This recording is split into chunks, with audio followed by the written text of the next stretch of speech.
This is the Spycraft 101 podcast.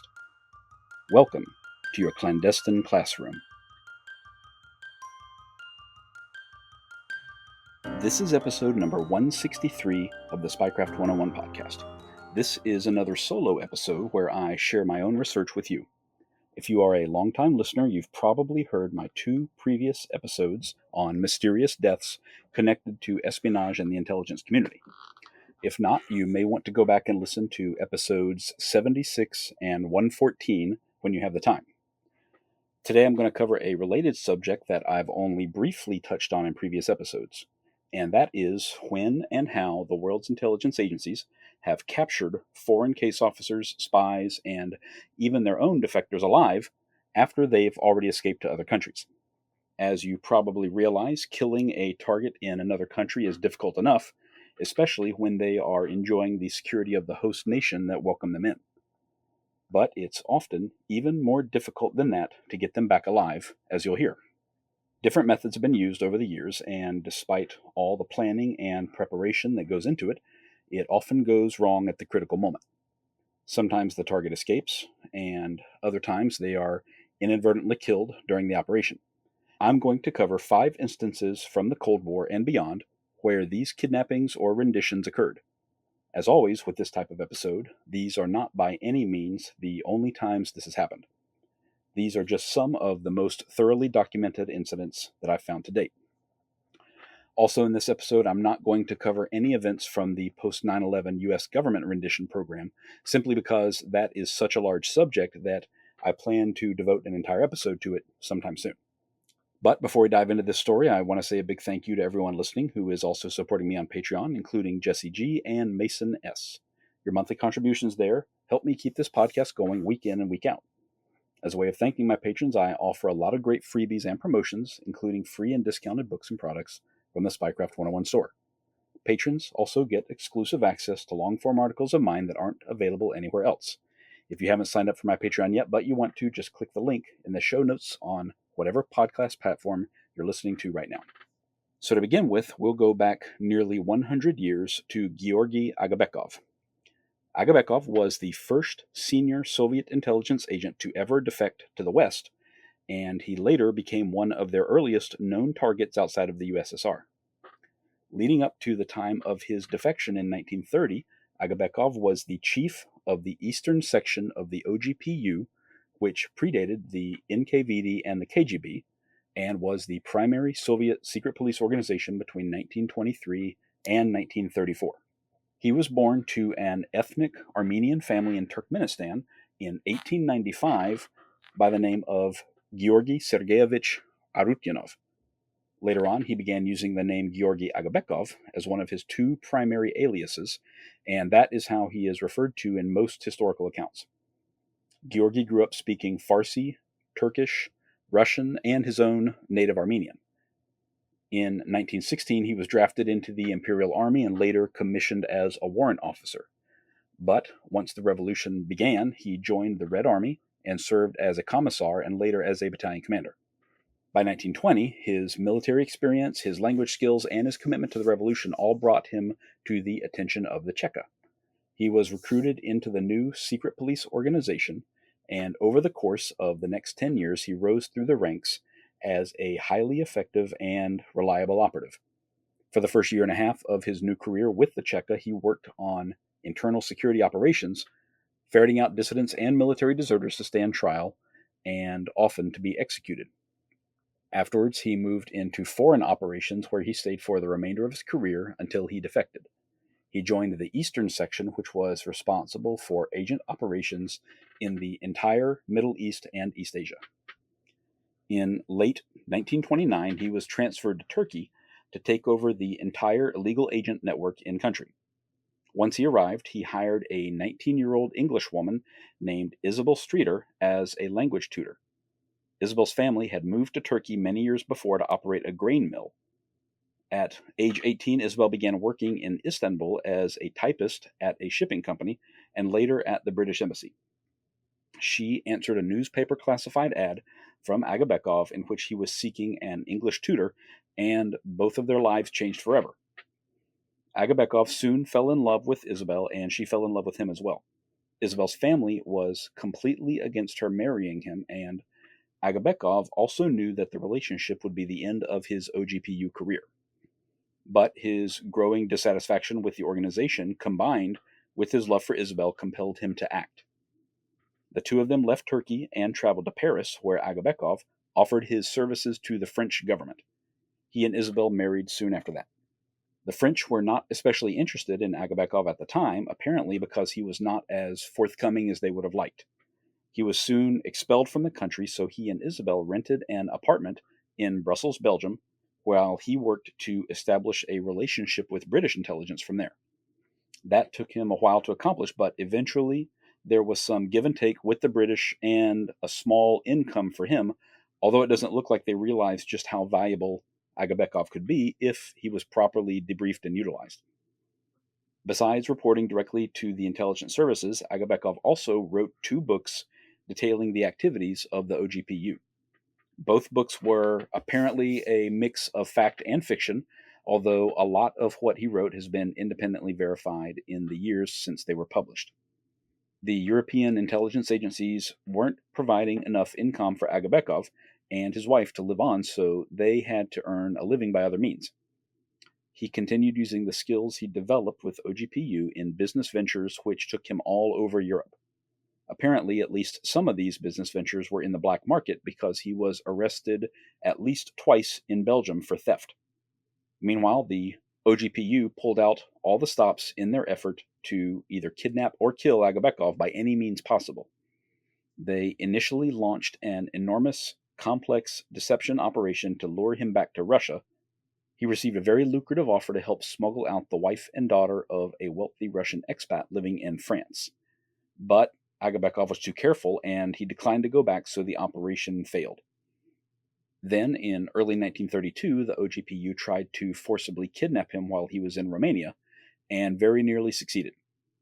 Agabekov told reporters afterwards that he'd been kidnapped while visiting the coastal city of Constanta. According to him, he'd just gotten into a taxi outside a restaurant one night when several men in another vehicle stopped nearby and dragged him out of the taxi and into their own car. They covered his mouth with a cloth soaked in chemicals to render him immobile and drove him to the harbor, where they planned to take him aboard a ship called the Filomena. However, he was already well known to Romanian police, and they'd been following him that night and intervened at the harbor to rescue him before he was taken aboard the ship. 5 men were arrested on site, 1 Greek, 3 Bulgarians, and a Frenchman.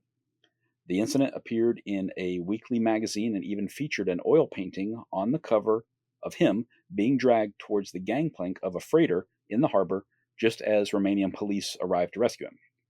According to Agabekov, the kidnapping mirrored a similar successful operation 2 years before, in which an exiled Russian general named Alexander Kutepov disappeared from Paris and was never seen again. In 1937, several years after the failed kidnapping attempt, another operation brought Agabekov to Spain during the Civil War there to take part in black market sales of looted artwork and valuables. After arriving in Spain, Agabekov was never heard from again. Like so many stories that I've covered in the past, there are a couple of different versions of what happened to him in Spain. One version is that he was killed and his body dumped into a remote ravine in the Pyrenees Mountains and never discovered or identified.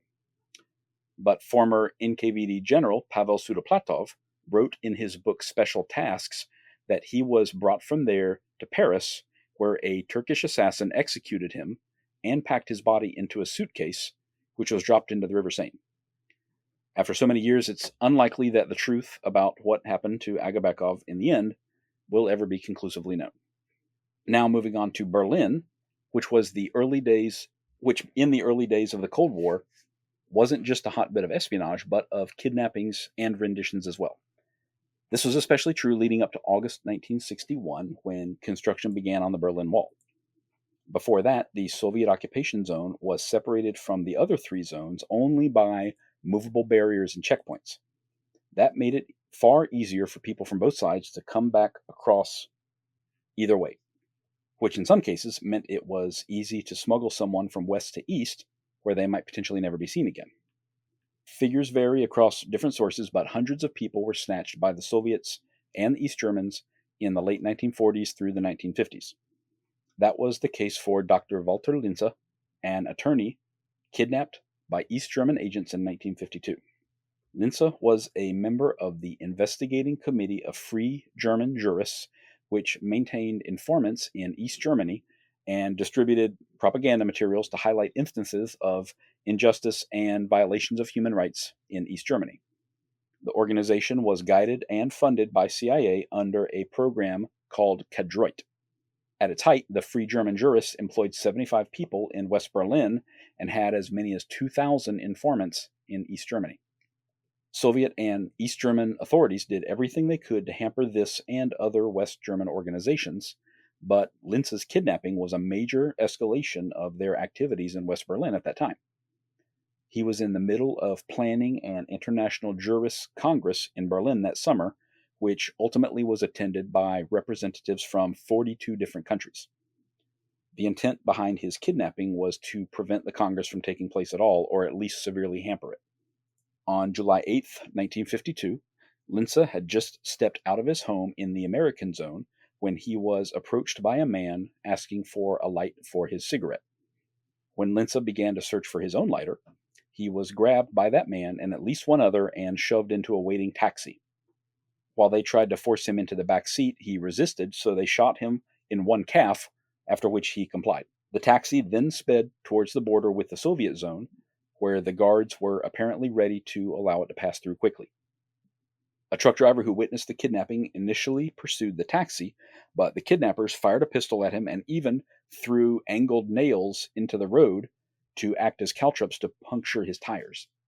They made it across the border into the Soviet zone, and Linse was never seen alive again.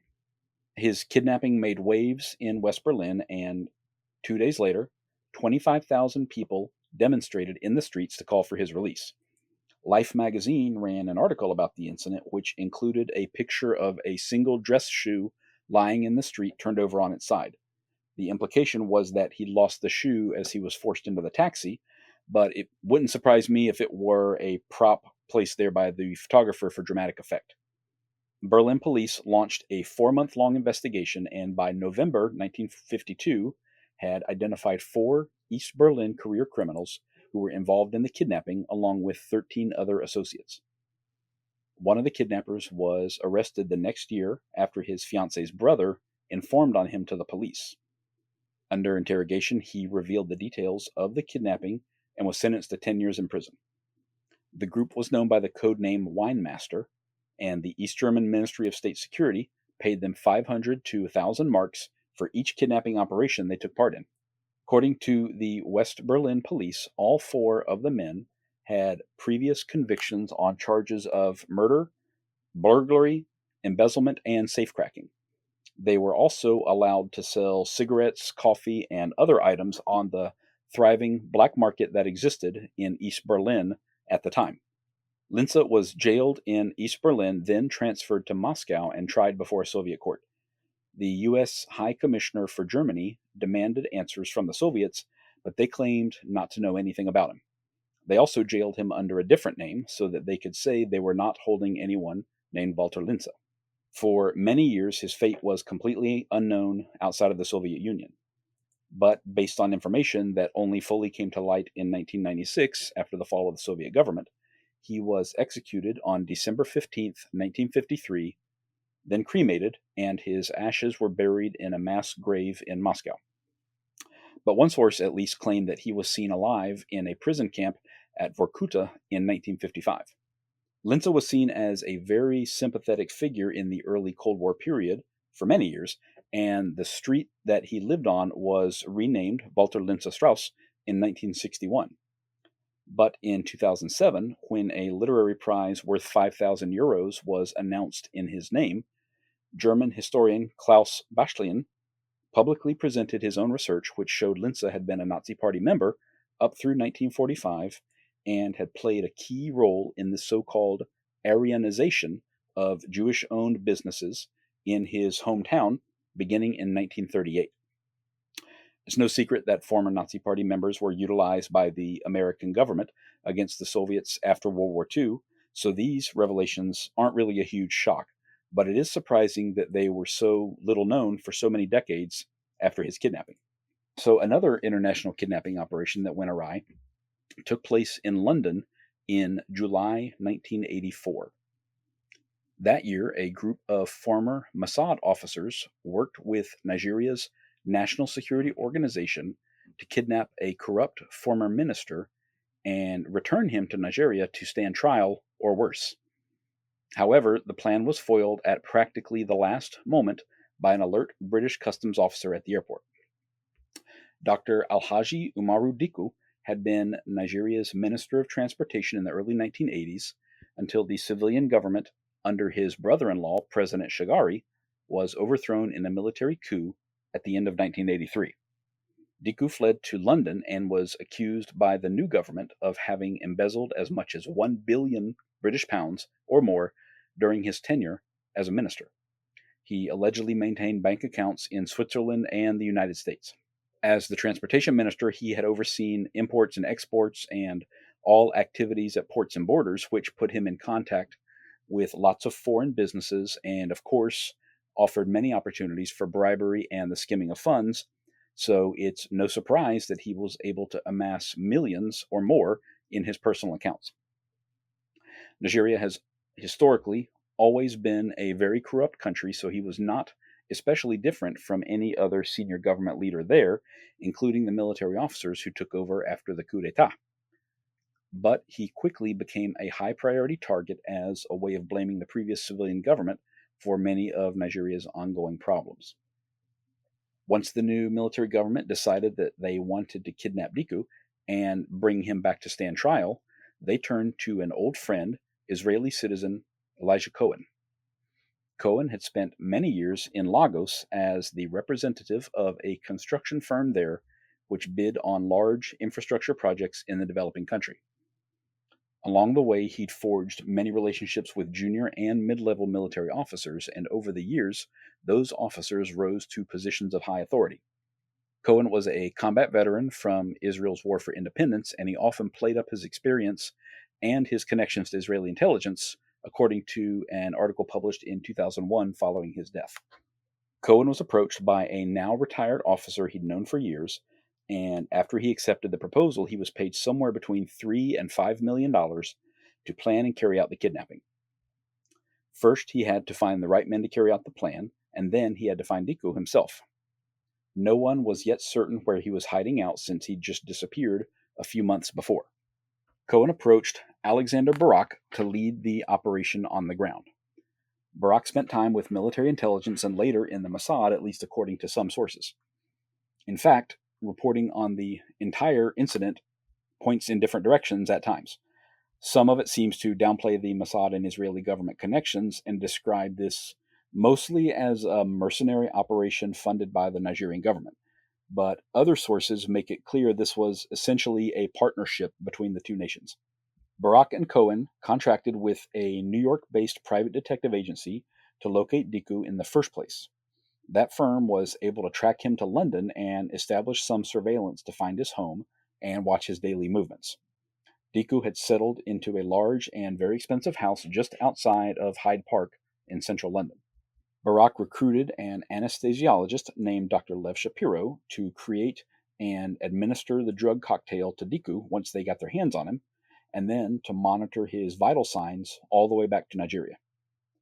The other two participants were an Israeli named Felix Abutbul and Major Mohammed Yusufu, a Nigerian intelligence officer already assigned to the embassy in London, who would be the liaison officer for the team. They also had logistical support from other personnel at the Nigerian embassy, as well as the chief of Nigerian Airways, who would soon play an important role in the plan. The initial plan was to have two kidnappers pose as journalists and invite Dikko to a recorded interview session. Once he arrived at the apartment, which they'd rented for that purpose, he would be overpowered and taken to the airport. But Dikko declined to be interviewed, so the team moved on to other options. They also could not proceed with their second scheme, which was to drug him and then board a normal commercial flight to Lagos by taking him to the terminal in a wheelchair as a sick patient on his way home for further treatment.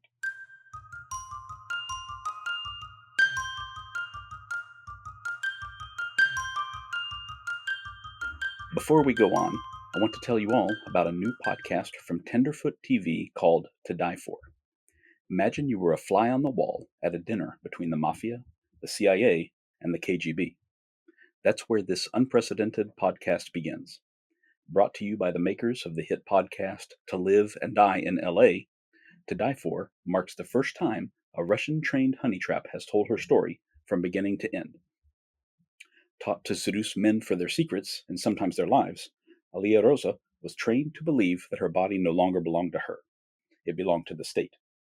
She was meticulously trained to be the perfect weapon, able to seduce her targets into compromising situations that have ended careers and sometimes lives.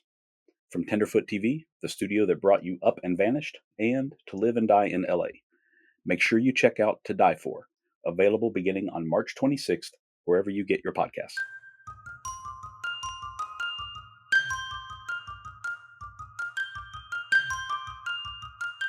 However, this plan also had to be abandoned after they learned the British Airport Authority required prior authorization from a British doctor before a sick patient could board a flight, which they felt would be far too risky to attempt.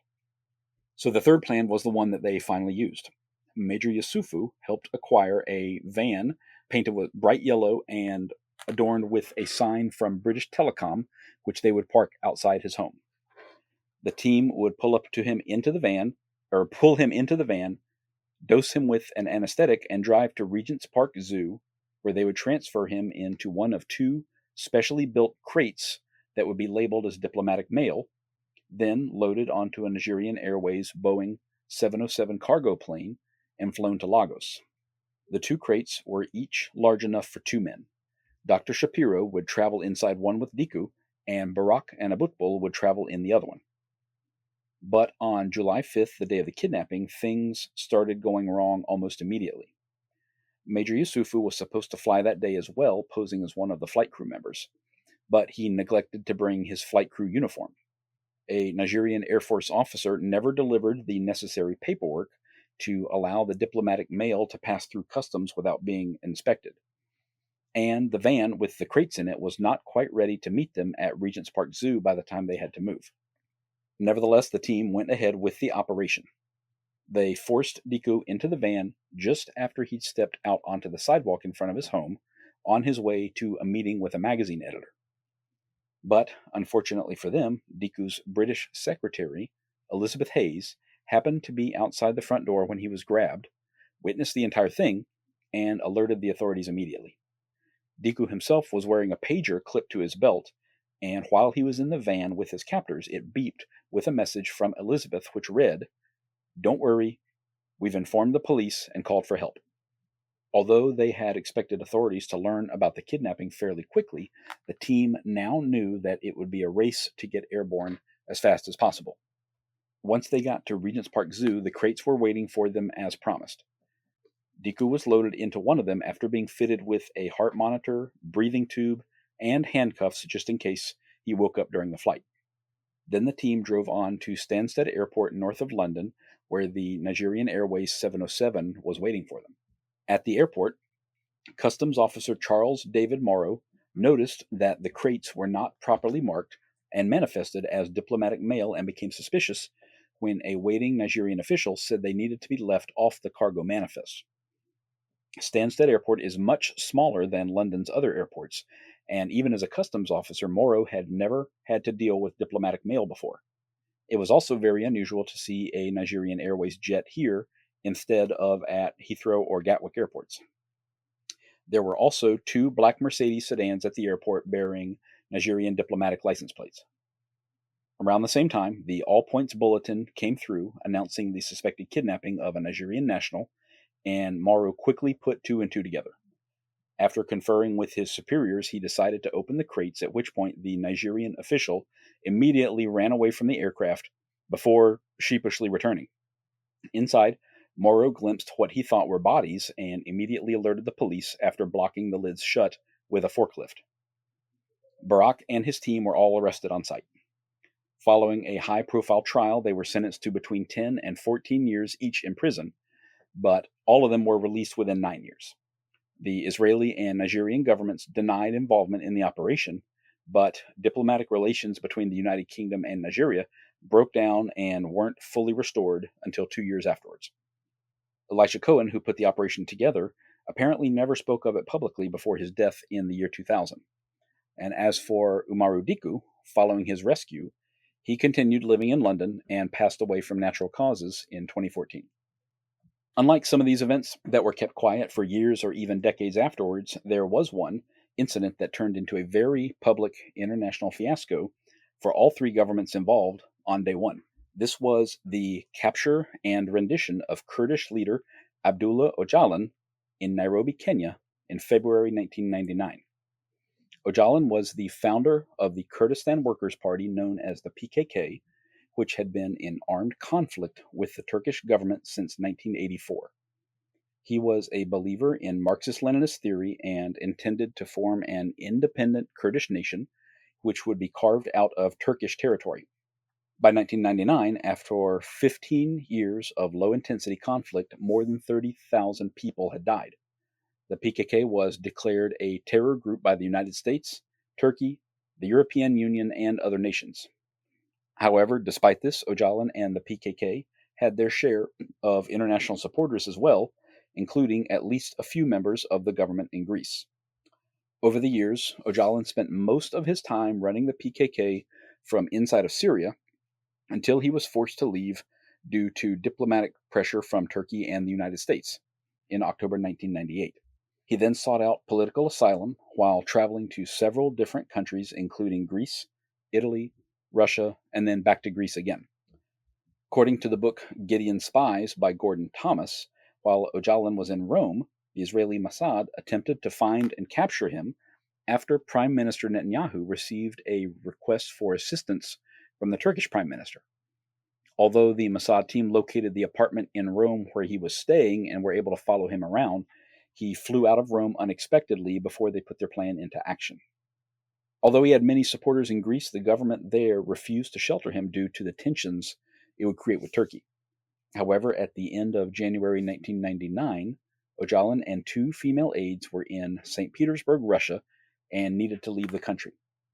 A retired admiral from the Greek Navy hired a private plane to bring them to Greece. This was apparently a decision he made on his own, which caused an immediate problem for the government, with a Turkish terrorist now seeking shelter in their own country.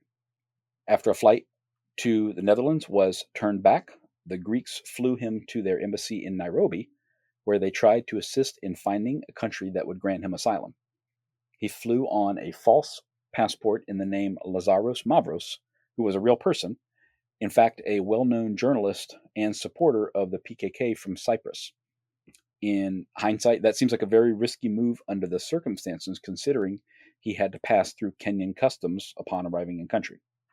It doesn't appear that there were any problems getting him from the airport to the Greek embassy.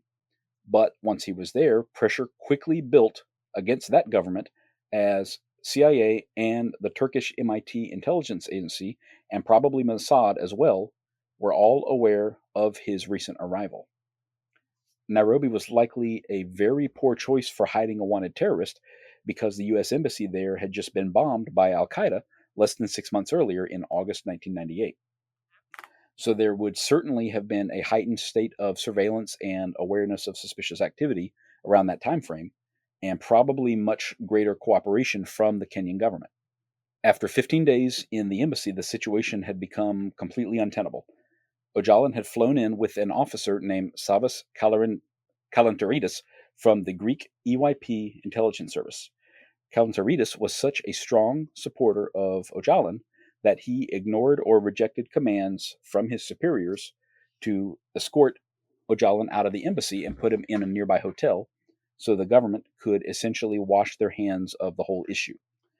Meanwhile, Öcalan and his two aides were in contact with a Greek attorney attempting to navigate the legal issues, and they were refusing to leave the embassy under any circumstances. There were even some media reports afterwards stating that one of the aides threatened to kill herself rather than leave the compound. So back in Athens, on February 14th, a 4-man detachment of security officers from the EYP were quickly dispatched to fly down to Nairobi and take charge of Öcalan. They had to fly in unarmed, but they were prepared to physically manhandle him and remove him from the embassy grounds. But by then, time had run out for the Greek embassy personnel. Kenya's foreign minister confronted the Greek ambassador with photographic evidence that Öcalan was inside the compound. He then told the ambassador that if Öcalan did not leave the embassy and travel to the airport within the next 2 hours, quote, something might happen in the night, end quote. The ambassador agreed to get Öcalan out finally, and the foreign minister said his government was providing a small jet that would take Öcalan wherever he wanted to go. Shortly afterwards, several Kenyan government jeeps arrived outside the embassy. Öcalan wanted to travel to the airport in one of the Greek diplomatic vehicles, but the Kenyans insisted he ride in one of their jeeps and his entourage could follow behind in the Greek vehicles. Öcalan gave in, and now he'd been separated from his entire support network. Öcalan was driven to the airport, but forced to ride in the jeep by himself, and any attempt to take him from a diplomatic vehicle would have been much more complicated, of course. Meanwhile, a squad of Turkish agents landed in a Falcon 900B jet, which had been repainted blue and adorned with a Malaysian national flag.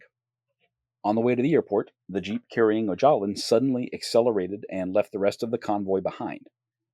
By the time the other vehicles arrived at the airport, Öcalan was nowhere to be seen because his vehicle had driven directly onto the tarmac right up to the waiting jet. Once inside, he was handcuffed and blindfolded and surrounded by burly agents wearing masks to conceal their identities. His new captors shot a video inside the jet where they high-fived each other to celebrate the successful operation.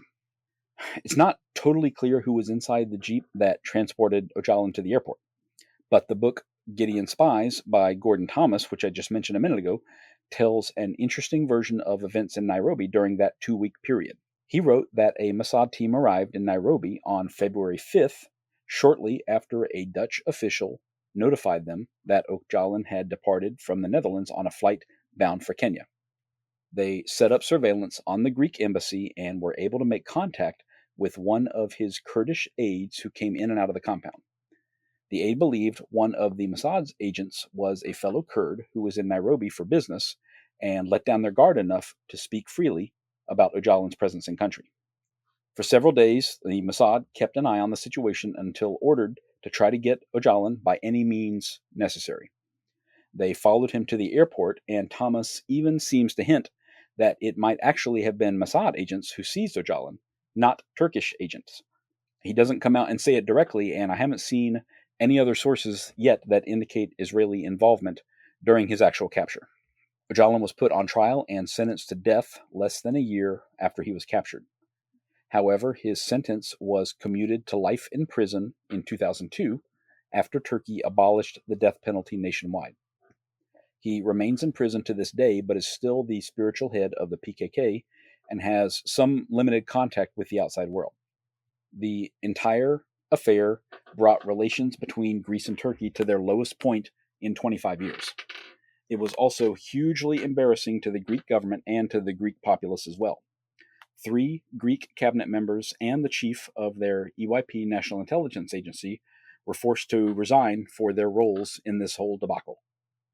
Then there is Alexander Zaporozhky, one of the most unusual cases of all, in my opinion. Zaporozhky began his service with KGB in 1975, eventually rising to the rank of colonel. According to the book The Fourth Man by my former podcast guest Robert Bayer, around 1988, while he was stationed in East Africa, Zaporozhky had an unexpected encounter with a CIA case officer.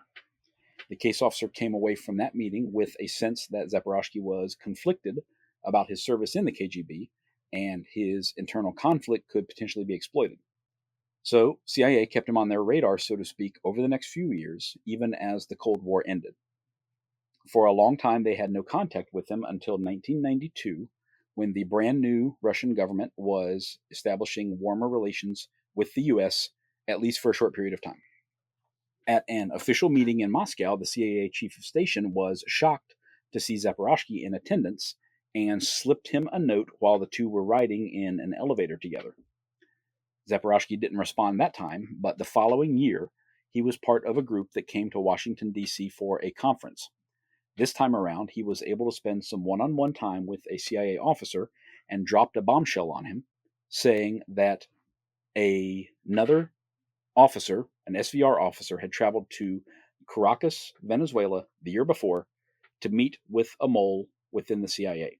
Because the agency and the FBI had both already been on a mole hunt for years and had a pool of suspects already identified, they were able to narrow it down very quickly based on that information.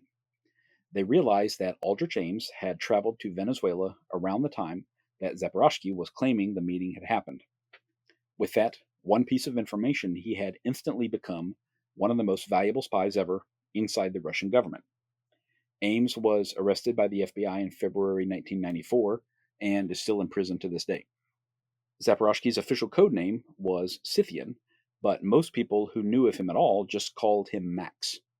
From inside the SVR, he also provided information which contributed to the investigations and arrests of Harold James Nicholson, also of the CIA, and FBI agent Robert Hansen.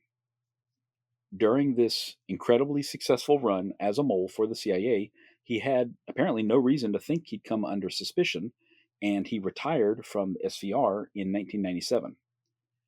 According to a Russian documentary called A Trap for Scythian, published in 2022, he chose to retire instead of accepting a promotion within the SVR, which would have required that he submit to a polygraph examination.